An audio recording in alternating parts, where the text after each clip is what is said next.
뭐 사담 후세인의 사위 같은 경우에 참 그 친구가 뭐 때문에 그랬는지 모르지만 어쨌든 나와서 쿠웨이트에 나와서 정보를 제공해주고 다시 이라크로 돌아가는데 CIA 직원들이 말립니다.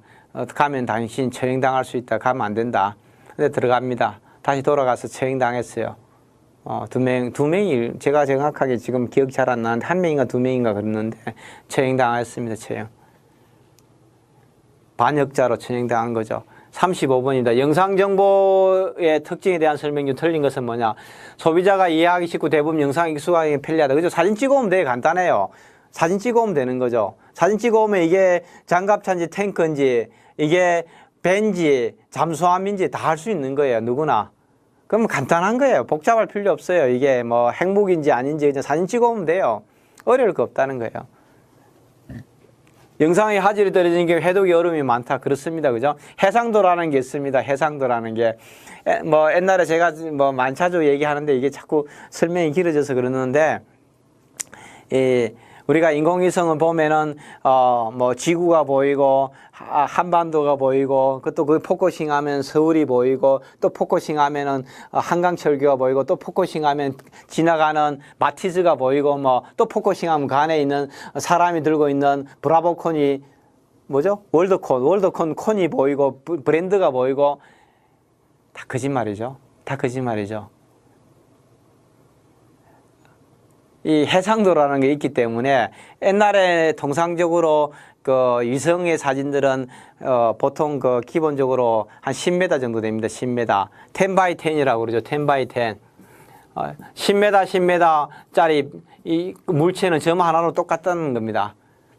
그럼 뭐 티코가 뭔지, 마티즈가 뭔지, 그랜저가 뭔지, 에쿠스가 뭔지 그 구분할 수가 없습니다. 근데 지금 보통 5m짜리, 1m짜리도 있다고 얘기하고 뭐 몇십 센치까지 뭐 가능하다 얘기하고 야구공까지 식별이 가능하다. 대체적으로 구라가 많습니다. 제가 알고 있는 지식으로 보면은 보통 한 3m, 뭐 5m 정도가 대부분 위성의 그 해상도가 대부분 그 정도입니다. 그 정도 내외에 있는 물체는 구분을 할 수가 없습니다. 그래서 뭐 그걸 확대한들 해도 점은 점일 뿐이죠. 우리가 사진들 그 디지털 카메라 사진 찍으면 작은 것들 그 확대하면 그냥 픽셀만 늘어나 가지고 그냥 네모만 쭉 해서 뭔지 알아보기 힘든 거 이런 것처럼 판독이 어려운 경우가 굉장히 많습니다.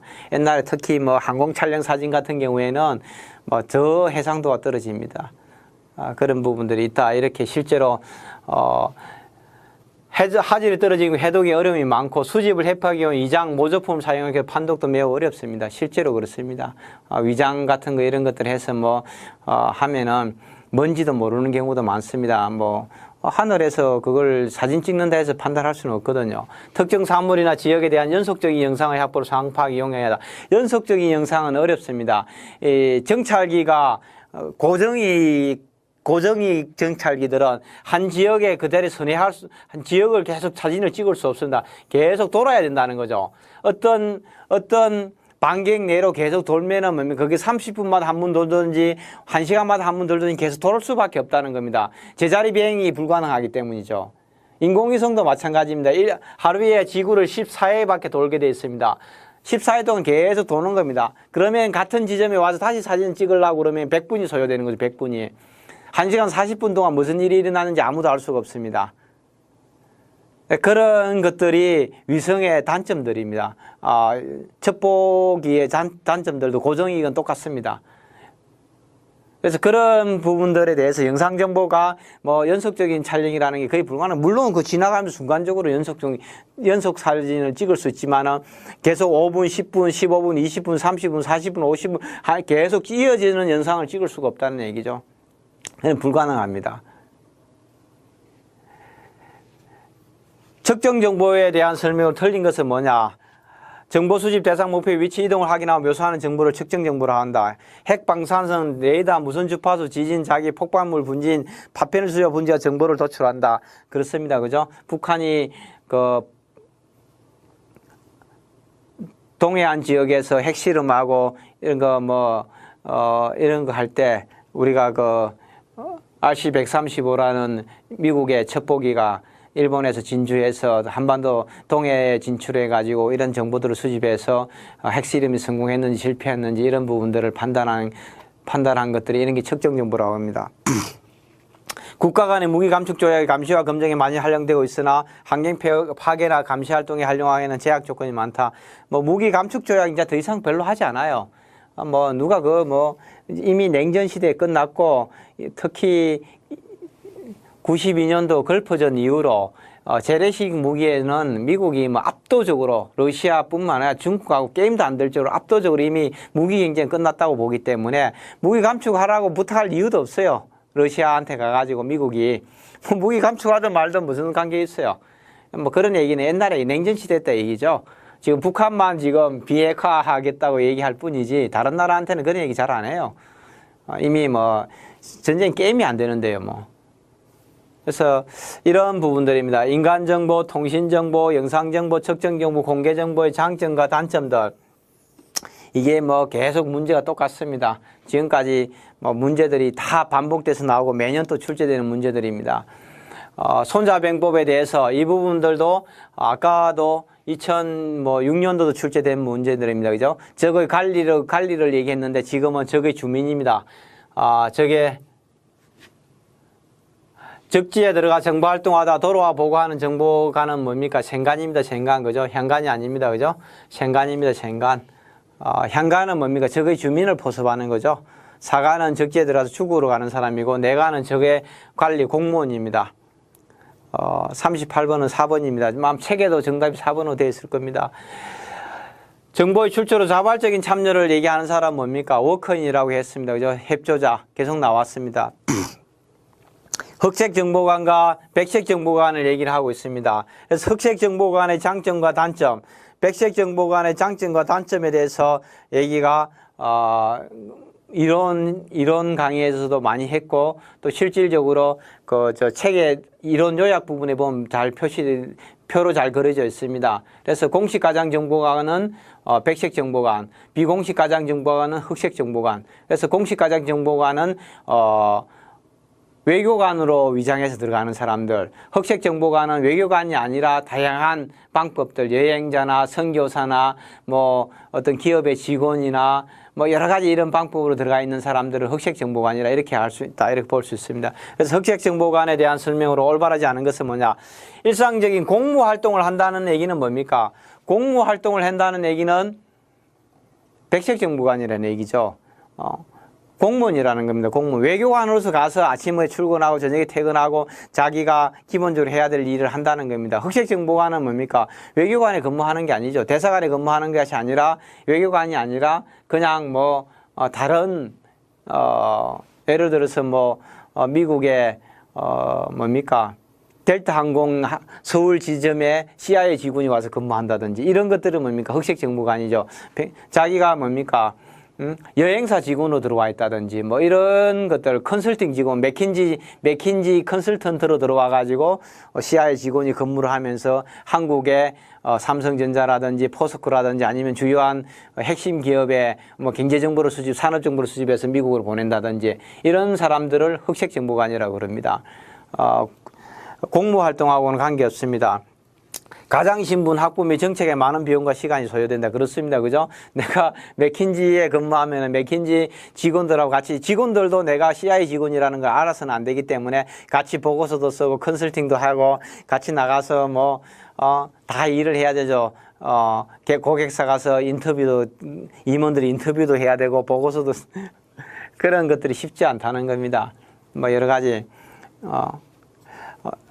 공식적인 법적 보호를 받지 못해 신문상 위험이 수반된다. 그렇습니다. 그죠? 일반 흑색 정보관들은 잡히면은 반역죄로, 간첩죄로, 뭐 처벌할 수가 있습니다. 그런 경우가 많습니다. 그랬을 때 국가가 보호를 못 해주는 거죠. 공식 가장정보관 41번인데 비공식 가장정보에 대한 설명으로 올바르지 않은 것은 뭐냐. 공식 가장정보관은 일상적인 활동에 정보원의 접근이 용이하다. 그렇습니다. 외교관입니다. 내가 뭐 외교관이면은 외무부 직원들이라든지 아니면 다른 공무원들이라든지 누구든지 만날 수가 있습니다. 공식적으로. 그런데 내가 그런 사람이 아니라면은 만나는 게 어려운 거죠. 내가 맥킨지 직원인데 뭐 외교부 직원을 만나자. 맥킨지 직원이 외교부 직원을 만날 이유가 없잖아요. 그렇잖아요. 그죠? 뭐 내가 주한미 대사관에 근무하는 CIA 직원이다. 그리고 내가 뭐 1등 서기관, 2등 서기관을 와 있다. 이러면은 뭐 외교부 직원 언제든지 만날 수 있어요. 그게 또 만나는 게 주요한 업무고. 그런데 맥킨지 직원이 우리나라 외교부 직원을 만날 이유가 없는 거죠.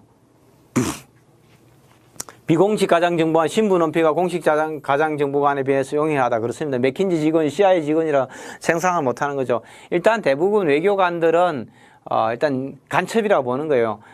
합법적으로 이미 용인된 간첩들이라고 보는 거죠. 외교관들이 뭐 와서 아그레망이나 뭐 이런 거나 하고 그 나라하고 그냥 악수나 하고 외교부 장관이 부르면 좀 들어가고 인사하고 뭐 자기 나라 정상들이 오면은 뭐 방문 같은 거 이런 게 사전에 협의하고 이것만 하는 것이 아니라 간첩들이에요. 간첩들. 허가된 간첩들이죠. 그래서 숫자를 조정하는 거죠. 외교관들, 주재할 수 있는 외교관들을 100명이 100명, 50명이 50명, 10명이 10명 딱 제한합니다. 그 이상은 못 늘리게 하는 거죠. 간첩들이 너무 와서 돌아다니면 안 되니까.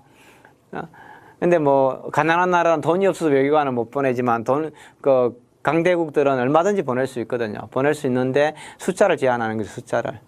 간첩들이니까.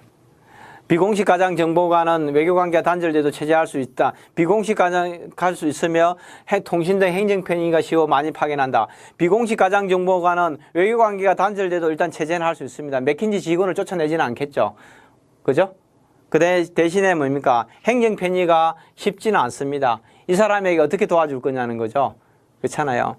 통신을 보고 정보를 이 사람이 생산한 정보를 어떻게 내한테 보고를 할 것인지 어떻게 임무를 실행을 하달할 할 것인지 이 사람이 필요한 공작금 어떻게 전달할 것인지 이런 부분들이 쉽지 않다는 얘기입니다. 공식 가장정보관의 신분이 알려진 주재국 방첩당국의 감시 대상이 되기 쉽다. 그렇습니다. 그죠? 외교관들은 일단 기본적으로 한 명씩 따라 붙습니다. 경찰청 외사국에서 실제적으로 다른 나라 특히 우리하고 비우호적인 국가들의 외교관들한테는 기본적으로 몇 사람 따라 붙습니다. 그래서 뭐 그렇게 하는 거죠. 특정한 국가의 외교관들하고 만났는데 저녁에 술 한잔 먹었는데 다음날 경찰이 찾아와 가지고 무슨 얘기 했느냐 묻는 것들이 대부분의 경찰청 외사 쪽에서 그런 부분을 담당하고 있습니다. 우리나라도 다른 나라는 더 마찬가지입니다. 감시 대상이 이미 되고 있는 거죠. 공식적으로 간첩이기 때문에. 정보 42문제 활동을 한 첩보원 중 수집을 하는 직무가 아닌 요원은 어느 것인가? 정보관, 주재관, 공작원, 협조자는 뭡니까? 별도입니다. 별도. 그죠? 협조자는 전혀 관계가 없습니다. 관계가 없다는 겁니다. 그래서 아까도 계속 얘기했지만 공식 가장정보관의 장점과 단점, 비공식 가장정보관의 장점과 단점에 대해서 그 다음에 정보기관의 수집 요원은 정보관은 정식 공무원입니다. 오피스라고 얘기합니다. 공작원은 에이전트라고 그럽니다. 계약직입니다. 대부분. 정보관들은 오피스라고 그럽니다.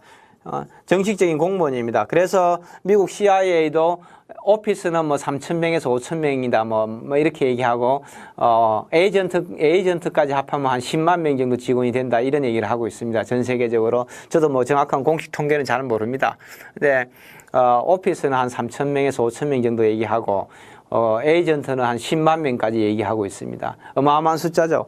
주재관은 뭡니까? 공식 가장정보관을 주재관들이라고 얘기합니다.